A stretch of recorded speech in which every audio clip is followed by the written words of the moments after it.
Sand Beach, one of few beaches that you can have your dog off a leash as long as you can control them by voice command or whatnot. I can with Chloe. She doesn't leave me very far. You know, she stays really close to me and comes when I call her. Some dogs are not like that. They're not well trained. But just know where you are going, what beaches you can have your dogs on. Again, Chloe is a park ranger.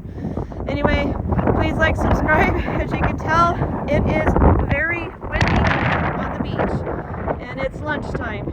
So she's hungry, I'm starving, and I'm getting really cold from the wind.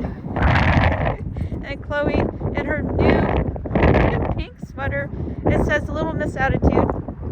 Yeah, she's gotta go potty. But yeah, it's supposed to be a sunny day today, but high winds, like 25, 30 mile per hour winds today. Humboldt County, never know what you're gonna get. Anyway, please like, subscribe, help me grow my channel. Feel free to share. Thank you for those who have subscribed. I need 1,000 subscribers. I'm very close. If you can help me, then I can go live. Goals. Help me reach them. Alright, y'all. I gotta get home.